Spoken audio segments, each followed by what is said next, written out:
Hello, ladies and gentlemen. Good evening. The time is 15 past 6 in the evening, and the date is 24th of November, 2012. Um, I'd like to give you guys a little more update about what's happening to me at this moment of time and what I'm going through, and a lot of other things are actually happening around me. The Iranian groups that have been dealing with my case and stuff, they're really upset and unhappy in regards to me finding out about the money that they have been paid. And I don't know if they had to return that money or they're still keeping that money, but I know they are not giving that money to me for many reasons. I would be able to get a lawyer. I'll be able to get my life on order. They will not be able to blackmail me as much, which they are right now. Various different people. As I said, I'm also getting blackmailed by people that pretending to be a Bible study people and other stuff, and they're blackmailing me like, oh, we have certain CCTV of certain things you have done. Oh, can you prove kidnapping? Can you prove kidnapping? You can't prove kidnapping. And a lot of other things like that, and there is a wall between you and God, and you have to come and admit what you have done, blackmailing you in many different ways. They blackmail you by sending people after your families, your loved ones. If you have a children, they send people after your children, your wife, if you have a sick mother somewhere, they send people after them, your brother, sister, father, cousin, anything that's your weakness. Don't forget, all your profile is there at MI5, and they can see all your weaknesses. What is your weakness? How they can get through to you, how they can set you up at various different occasions. As I have mentioned in my previous videos, I had to take certain precautions. I had to do something that I thought it was a right thing, which at the right time, then I hope I'll be able to play this video and I'll be able to explain why that certain things have actually happened in the past that I'm getting blackmailed by at the moment, which I'm not really bothered, because I know the reason that the certain things are actually happening and happened. And other thing is, I hope that court would not be done in secrecy, and the certain precautions I had to take to make sure that I would be taken to that court regardless, so there will not be an alleged lawyer, an Iranian group going to the court, taking that money, blackmailing me, death threats, sending death threats to me that I have to keep my mouth shut about that money, cannot get that money, disturb me, my family, and a lot of other things. At this moment of time, I still get people coming up to me talking about different crimes.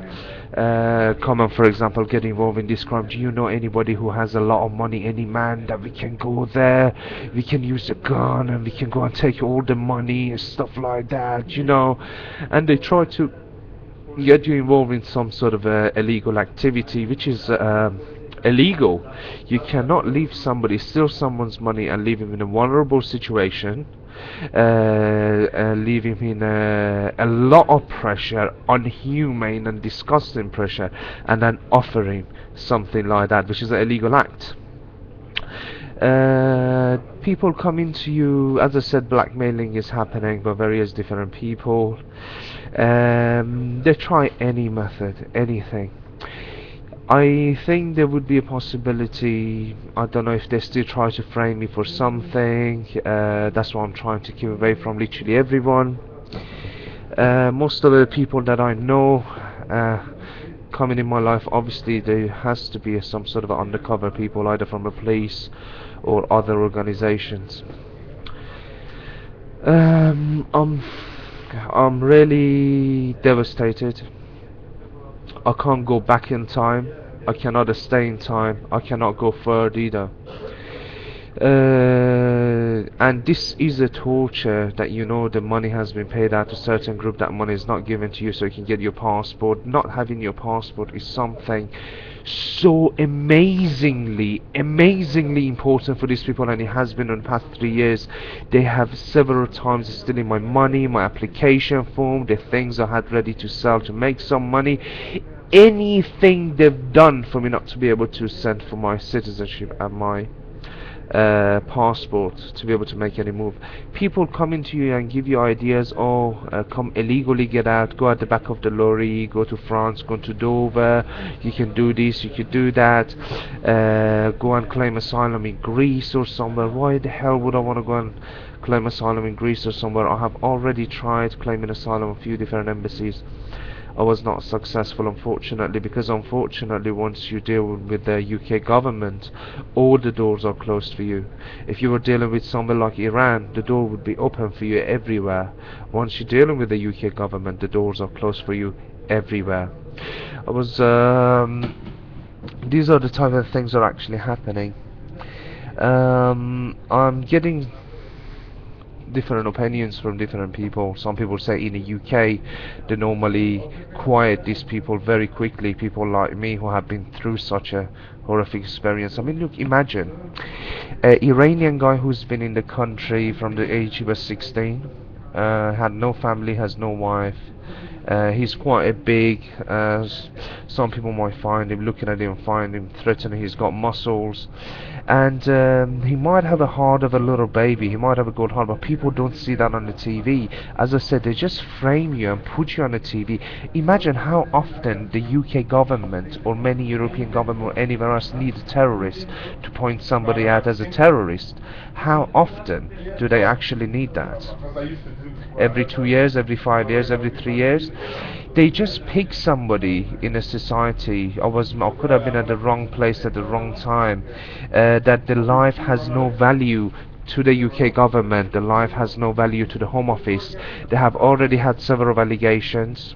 Certain people are unhappy with them. Some of the allegations have been coming from the people. Some of the allegations have been made up for them by the actual Home Office and MI5 in order to be able to carry these things out. And then if the things go wrong, they can say, oh, these are the allegations we had. So this is how the pod system actually works. This is how this world actually is. Please listen to other people talking on YouTube and other stuff. I was listening on a BBC Persian.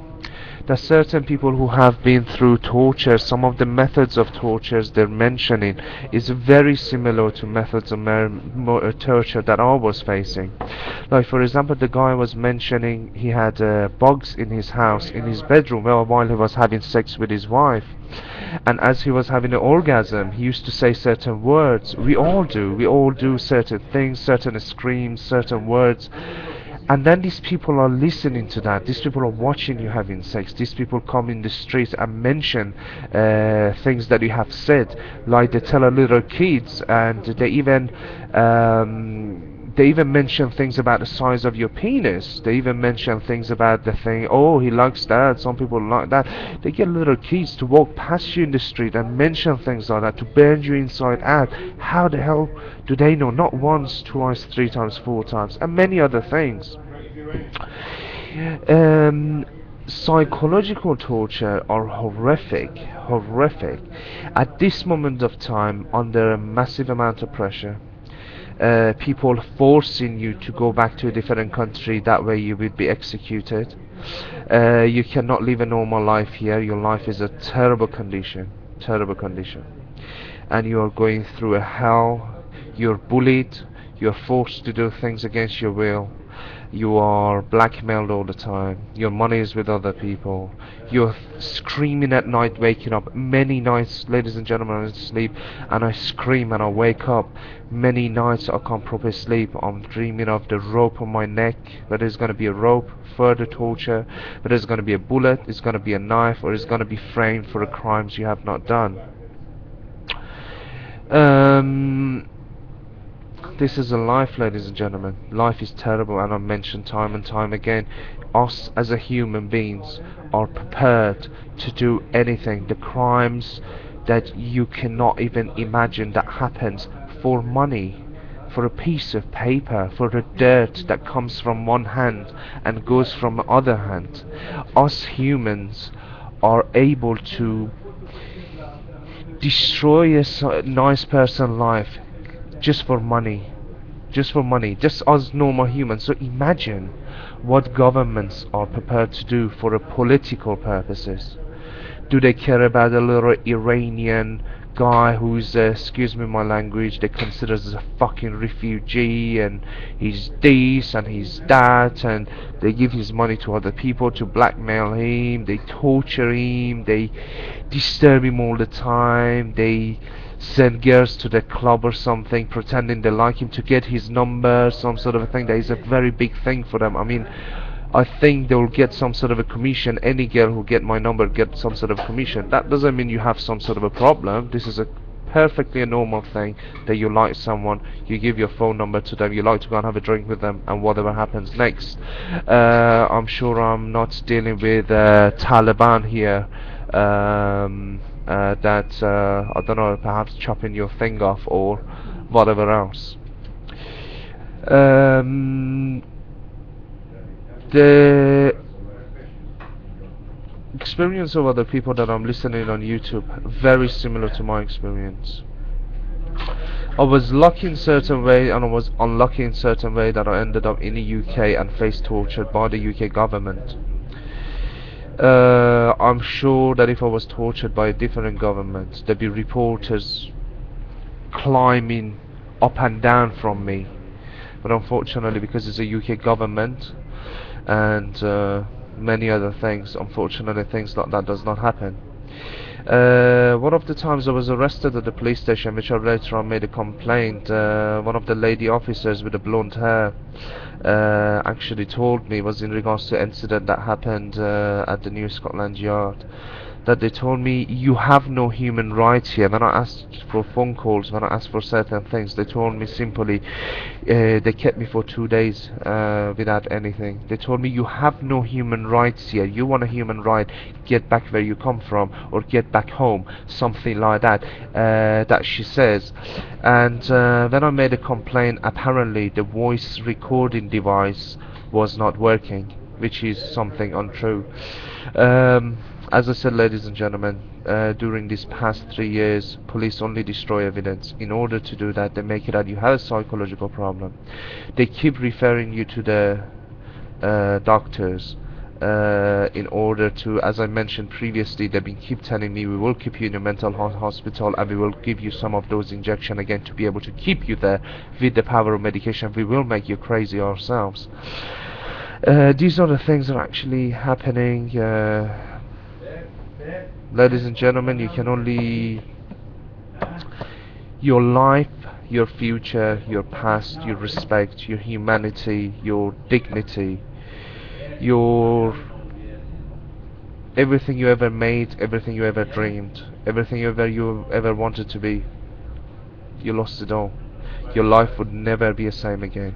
You'd never achieve anything that you wanted again. You'd never trust anyone again. You will not be able to have a friends, you will not be able to have a life, you will not be able to have a business, you will not be able to work. You are a dead person. This is what they make you. And I'll never forget the times they used to drug me in the street driving around, and they used to bring some of the people that were involved in this operation, and I don't want to mention any names, some of the people who have made complaint about me in the car, and they used to show me to them, and they used to come and say, we only want to watch him like that, we only have a pleasure, we have an enjoyment watching him like that. And I'm currently getting blackmailed in order not to take legal action against them, not take a legal action against them. I5, you're not a human, you're a dirt, fuck you, we will kill you, you're an animal, you're Iranian, you're a fucking slave, we will kill you. This is what they mean, this is what they're saying, and this is what they meant from the day one, and they mean now. Nobody is on your side, ladies and gentlemen. And what the hell is gonna happen in the future? I have faith in God, and I believe God, God of love, God of trust, God of humanity, God that gave me life and saved me through all this horrific experience. Maybe help me, maybe not, but I hope He does. He wouldn't have saved me all the way through otherwise. I'm just going through a lot of problems. Thank you very, very much, ladies and gentlemen. Nobody can imagine for a second what I'm going through, for a second what I'm going through.